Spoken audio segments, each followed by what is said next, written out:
মোহনবাগানের কাছে খুব গুরুত্বপূর্ণ, জামশেদপুরের কাছেও খুব গুরুত্বপূর্ণ। জামশেদপুর যেহেতু ঘরের মাঠে খেলবে, একটা বাড়তি অ্যাডভান্টেজ ওদের থাকবে। ওদের দলও খুব ভালো। তবে মোহনবাগান গত দুটো ম্যাচে পরপর 5 পয়েন্ট লস করে বেশ কিছুটা ব্যাকফুটে চলে এসেছে। বিশেষ করে যেটা মোহনবাগান ক্লাবের সমস্যা তৈরি হচ্ছে, মাঝমাঠ থেকে খেলাটা সেইভাবে বিল্ড আপ হচ্ছে না, আর গোলের সুযোগ এলেও সেটাকে কনভার্ট করতে পারছে না প্লেয়াররা, এবং এমন এমন গোল তারা মিস করছে সেটা কোনো সময় মানে মেনে নেওয়া যায় না। এটা ঠিক, একটা বড় দল একটা ভালো ম্যাচে 2, 3, 4 ভালো তো চান্স পাবে, তার মধ্যে যদি তুমি একটা কনভার্ট করতে না পারো, সেটাকে যদি গোলে আনতে না পারো, তাহলে হবে না। আগের দিন মানবীর এবং লিস্টনকে উইং দিয়ে উনি শুরু করেননি, আর তার ফলে রবিনকে তিনি নামিয়েছিলেন। কিন্তু ও যে পুরোপুরি, দেখো, উইং অ্যাটাক করতে গেলে স্পিডটাকে তোমার জেনারেট করতেই হবে, সেই স্পিড কিন্তু রবিনর নেই, এটা তোমাদের মানতেই হবে। সেক্ষেত্রে লিস্টন এবং মানবীর, যারা গত বছর এত দুরন্ত ফর্মে ছিল, ভালো ছিল, একটুখানি সুযোগ 85 মিনিটের মাথায় নামিয়ে মানবীর তখন কি করবে, কিছু করার নেই। তো যাই হোক, দল গঠনের ক্ষেত্রেও ওকে সজাগ হতে হবে, ডিফেন্সকে আঁটো রাখতে হবে যাতে গোলটা কনসিড না করে। মোহনবাগানের সবচেয়ে বড় ব্যাপার হচ্ছে ডিফেন্স যখন উঠে আসছে এবং হাফ এবং ডিফেন্সের মাঝখানে যে গ্যাপ তৈরি হচ্ছে, সেই জায়গাটাতে অপোনেন্টের স্পিডি প্লেয়ার, যেটা আমি মুম্বাই ম্যাচে দেখেছি, দুটো উইং ওদের গতিশীল উইং, ওই বলটা ওই জায়গাটা ফেলে দিচ্ছে আর ওরা দৌড়ে গিয়ে সেই জায়গাটাকে ক্যাচ করে মোহনবাগান ডিফেন্সটাকে অনেকটাই আস্তানুভূত করেছে। এই ম্যাচটাতে তো মোহনবাগানের একাধিক গোলে হারার ব্যাপার ছিল, কারণ প্রতাপ সিং যে গোল বাঁচিয়েছে এবং গোলকিপার বিশাল কাই যে বল বাঁচিয়েছে, সেটা গোল হতে পারত। এটাতেই তো প্রমাণ হচ্ছে যে এই ম্যাচটাতে মোহনবাগান খুব একটা ভালো খেলতে পারেনি। মোহনবাগান ডিফেন্স সে অনেক ফাঁক ফোকর তৈরি হয়েছে। এই ম্যাচটা দেখেই কিন্তু লোবেরোকে বুঝতে হবে। আর লোবেরো যদি মনে করে যে সবকিছু মানে হয়ে যাবে, এটা কিন্তু হবে না। ফুটবল এমন একটা খেলা, ফুটবল এমন একটা খেলা যেখানে তোমাকে কিন্তু দলগত ব্যাপারটাকে মাথায় রাখতে হবে। ম্যাকলারেন যেভাবে গোলের মধ্যে ছিল, ম্যাকলারেন যদি সেই সুযোগগুলো কাজে লাগাতে পারতো, তাহলে গোল হয়তো হয়ে যেতে পারতো, কিন্তু ম্যাকলারেনকে সেই সুযোগটা তো করে দিতে হবে। পেছন থেকে যদি বল তুলে আনতে না পারে, আমি বলছি অনিরুদ্ধ থাপা এবং তোমার আপুইয়া, তারা গত ম্যাচটা যেটা খেলেছে সেটা কিন্তু কোনো মতেই ভালো ম্যাচ হয়নি। মোহনবাগানের স্টুয়ার্ট যে খেলাটা গত বছর খেলেছে, যে ফুটবলটা, যে ওয়ার্কলোডটা ও নিয়েছে, আপুইয়া বা তোমার অনিরুদ্ধ থাপা সেই কাজটা কিন্তু করতে পারছে না। যখন প্রেশার আসছে, পিক বডির যখন খেলোয়াড় চলে আসছে অনিরুদ্ধ থাপা এবং আপুইয়ার কাছে, তখন দুজনেই কিন্তু খুব অসুবিধার মধ্যে পড়ছে। মোহনবাগানের এই ড্রব্যাকস গুলো প্রতিপক্ষ নিশ্চয়ই ওয়াচ করছে। আর অপরদিকে যদি তুমি জামশেদপুর দলটাকে বলো, এই দলটাও কিন্তু খুব ভালো শুরু করেছিল, মোহনবাগানের সাথে একসাথেই কাঁধে কাঁধ মিলিয়ে পয়েন্ট তালিকায় উপরের দিকে জায়গা করে নিয়েছিল। তাদেরও কিছু পদস্খলন ঘটেছে।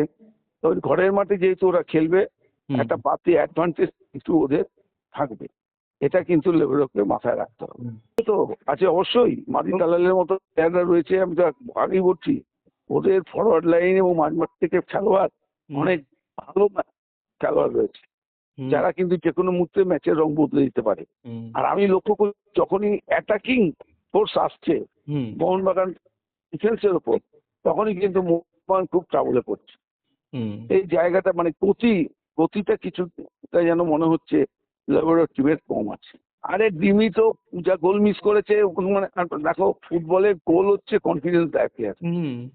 প্লেয়ার যদি গোল করতে পারে, যারা অ্যাটাকিং এ থাকে, তারা যদি গোল করতে পারে, তাহলে কনফিডেন্স লেভেলটা তাদের হাই হয়। তুমি যদি প্রতি ম্যাচে গোল মিস করো, তোমার কনফিডেন্স লেভেলটা থাকবে কোথায়? গত বছর মলিনা একটা সময় ওকে বসিয়ে দিয়েছিল তো এই কারণে, ও ধারাবাহিকভাবে ব্যর্থ হচ্ছিল, তখন ওকে আর টিমেও রাখিনি। এটা ওর মাথায় রাখতে হবে এবং লেবেরোকেও এটা মাথায় রাখতে হবে। তাকে তার রিপ্লেসমেন্ট তৈরি করতে হবে। গত ম্যাচে যে গোল মিস করেছে মানে ক্ষমার অযোগ্য আমি বলবো। ওরকম ধাঁচের একজন প্লেয়ার ওরকম গোল মিস করবে কেন? সব সময় ওয়াইড ওপেন। এবারে লিগ সিঙ্গেল লিগ হতেই পারে। আমি তোমাকে শুরুতেই বলেছিলাম ইস্টবেঙ্গল মোহনবাগান দুটো টিমই ভালো, ইস্টবেঙ্গল কিন্তু খারাপ না। তবে মোহনবাগান যে অ্যাডভান্টেজ পেয়ে গেছিল লিগের শুরুতে, এই 5 পয়েন্ট হারিয়ে তারা কিন্তু অনেকটাই ব্যাকফুটে চলে গেছে। এবং আগামী 4 তারিখ যে ম্যাচটা হতে চলেছে জামশেদপুরে, এই ম্যাচটা কিন্তু মোহনবাগানের কাছে লাইফ অ্যান্ড ডেথ ম্যাচ। এই ম্যাচ থেকে যদি 3 পয়েন্ট মোহনবাগান তুলে আনতে না পারে, 1 পয়েন্ট লস করলেও কিন্তু মোহনবাগান কিন্তু চাপে পড়ে যাবে, ড্র করলেও চাপে পড়ে যাবে। তো সুতরাং লোবেরোকে এখন এটা নিয়ে ভাবতে হবে। আমার লোবেরোর একটা জিনিস মানে ঠিক লাগলো না, যে দুটো ছেলে গতবার এত ভালো খেলেছিল, তাদের কম্বিনেশনটা এত ভালো ছিল, এই রবিনোকে দেখতে গিয়ে তিনি কিন্তু মানবীর আর লিস্টনের এই কম্বিনেশনটাকে নষ্ট করে দিয়েছেন। ওনার যদি রবিনোকে খেলাতেই হয়, উনি পেছন থেকে খেলাতে পারতেন, কোনো অসুবিধা নেই। হোল্ডিং মিডফিল্ডার হিসেবে ওকে খেলাতেই পারতেন, ওর পাসিং ভালো। আর ছেলেটা এখন ইনজুরি যখন আছে, তখন গত ম্যাচে এতটা রিস্ক নেওয়া কিন্তু ঠিক হয়নি। 85 মিনিটের মাথায় মানবীরকে তিনি নামালেন। আমি বুঝতে পারলাম না কি উদ্দেশ্য নিয়ে তিনি ওই শেষের দিকে, আর ওই স্পিডে খেলা হচ্ছে, সেই স্পিডটাকে ম্যাচ করতেও তো মানবীরের অনেকটা সময় লাগবে, তাই না বলো? সেটাই হয়েছে। আর একটা জিনিস যেটা আপুইয়া এবং তোমার অনিরুদ্ধ থাপা যেভাবে শুরু করেছিল, কিন্তু লাস্ট দুটো ম্যাচ ওদের দুজনই কিন্তু আমাকে খুব হতাশ করেছে। বিশেষ করে অনিরুদ্ধ থাপা, ওদের বোর ঘাটটা যে এতটা নিচে নামবে আমি কিন্তু সেটা ভাবিনি। তো যাই হোক, ওরা আবার বেশ কিছুদিন রেস্ট পেয়ে যাচ্ছে, 10 দিনের মতো রেস্ট আছে। 4 তারিখে যখন খেলাটা হবে, আমার মনে হয় মোহনবাগান নতুন উদ্যমে খেলার চেষ্টা করবে। মোহনবাগান টিম কিন্তু খারাপ না, আমি বারবার বলছি, মোহনবাগান টিম খুব ভালো দল। আর ইস্টবেঙ্গলের কথা তুমি যেটা বললে, এই 7 গোলটা, দেখো মোহামেডান কোনো টিম নয়। মোহামেডান যে টিম নিয়ে খেলছে বা মোহামেডানের প্লেয়ারদের যে দক্ষতা, তার সাথে আইএসএল এর স্ট্যান্ডার্ডের কোনো মানে মাপকাঠি হতে পারে না। সেদিক থেকে আত্মবিশ্বাস বাড়ে, গোল করলে একটা দলে আত্মবিশ্বাস বাড়ে। সেখান থেকে ইস্টবেঙ্গল যদি পরপর আরো দুটো ম্যাচ জেতে, তাহলে আত্মবিশ্বাসটা অনেকটা তুঙ্গে এসে যাবে এবং তাদের অনেকটা সুবিধাই হবে। দেখো, এটা সাপ লুডু খেলা, সাপের মুখে পড়লে তোমাকে নামতে হবে, আর সিঁড়িতে চড়ে তোমাকে উপরে যেতে হবে। তার মানে জয় চাই। এখানে ড্রও কিন্তু কাজে দেবে না, ড্র করলে তুমি আরো চাপে পড়বে। জয় হচ্ছে এগিয়ে যাওয়ার উত্তরণ, আমি বলবো। হ্যাঁ, সুতরাং তোমাকে জিততে হবে, পয়েন্ট তুলতে হবে 3টে করে, তবেই তুমি আবার সেই জায়গায় আসতে পারবে। আমি এখনো আশাবাদী, মোহনবাগান যা দল, মোহনবাগান জেতার মতো দল। এবং আমার মনে হয় যে গন্ডগোলগুলো মোহনবাগান দলে হচ্ছে, মাঝমাঠের কম্বিনেশনটা হচ্ছে না, যেমন ভবানীপুর লাস্ট ম্যাচটা, মুম্বাই ম্যাচটা যদি তুমি দেখো, হাই ডিফেন্সে খেলছে, অনেকে উঠে আসছে, ওই যে গ্যাপ তৈরি হচ্ছে, দুটো ফাস্টার উইঙ্গার, ওদের শান্তের স্পিড তো তুমি জানো, অসম্ভব স্পিড, এবং ওই গ্যাপে বল ফেলে দিচ্ছে, আর দুদিক থেকে দৌড়ে এসে পুরো টিমটাকে কিন্তু অনেকটাই বিধ্বস্ত করছে। যদি সেদিনটা মেহতাব একটা গোল না বাঁচাতো এবং গোলরক্ষক আমাদের বিশাল কায়েত যদি গোল না বাঁচাতো, তাহলে মোহনবাগান টিম কিন্তু একাধিক গোলে হেরে মাঠ ছাড়তে হতো। সেদিক থেকে এটা টিম গেম, কোনোদিন ফরওয়ার্ডরা খেলবে, কোনোদিন মাঝমাঠের প্লেয়ার খেলবে, কোনোদিন ডিফেন্ডার খেলবে, গোলকিপার খেলবে, it is a game, team game. তা ওই দিন কিন্তু এরা দুজন কিন্তু খুব দারুণভাবে মোহনবাগানকে বাঁচিয়ে দিয়েছে। আর কামিন্সের কথা কি বলবো, কামিন্সকে দিয়ে শুরু করে উনি যেন টিমটাকে আরো স্লোয়ার করে দিচ্ছেন, সেই স্পিড কামিন্সের নেই এখন। ফুটবল গতির খেলা, সুতরাং লিস্টন আর মানবীরকে দিয়ে যদি উনি শুরু করেন, আমার মনে হয় দলের ভালো হবে। দুজনই আত্মবিশ্বাসী। আজ তোমাকে আমি বললাম, রুজো এখন একটু কম আশা করছে, কিন্তু ওনার একটা সুপ্ত বাসনা আছে যাতে আরো ওপরে টিমটাকে তুলে আনতে পারেন। আর লোবেরো তার টিমটা জানেন, টিমে কি আছে না আছে তিনি সেটা বলেছেন। তবে কথায় তো বলে হবে না, মাঠে প্রমাণ করতে হবে।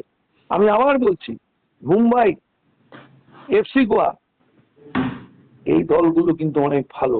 তুমি দেখেছো ভবানী সুনীল ছেত্রীরা তাদের কোচ বদল করেছে, সিডিসি একজন ভালো কোচ এনেছে, এবং পরবর্তী পর্যায়ে তুমি বেঙ্গালুরুতেও কিন্তু অন্য মেজাজে দেখতে পাবে। সুতরাং সামনের দিকে যত খেলা এগোবে ততই কিন্তু টুর্নামেন্টে জৌলুস পারবে শুধু না, প্রতিদ্বন্দ্বিতাও কিন্তু অনেক ক্ষুদ্র রাখবে। না উনি এলে ভালো হবে, এটা দিয়ে বলার অপেক্ষা রাখে না। ও যদি ফিট হয়ে খেলে দলের অনেক ভালো হবে, এটা আমি বলতে পারি। ইস্ট বেঙ্গল দলের অনেক ভালো হবে। সেই সময় আসেনি। আর একটু বলতে হবে McLaren is much better than Yusuf থেকে, আমি একটা তোমাকে বলে দিতে পারি। ও ভালো, ও কিন্তু এবার আরো ভালো ফর্মে আছে, ওকে একটু সাপোর্ট দিতে হবে। সাপোর্ট দিলে ও ভালো করতে পারবে। এও ভালো প্লেয়ার, গোল গেটার ভালো, আমি খারাপ বলছি না। তা এখন এই দুজনের মধ্যে সেইভাবে আমি তুলনা করব না, দুজনের স্টাইল অফ গেমটাই আলাদা। সেদিক থেকে আমি ম্যাকলারেনকে একটু হলেও এগিয়ে রাখবো। Box to box top striker, অত্যন্ত করে 18 গজের মধ্যে, ঠিক আছে।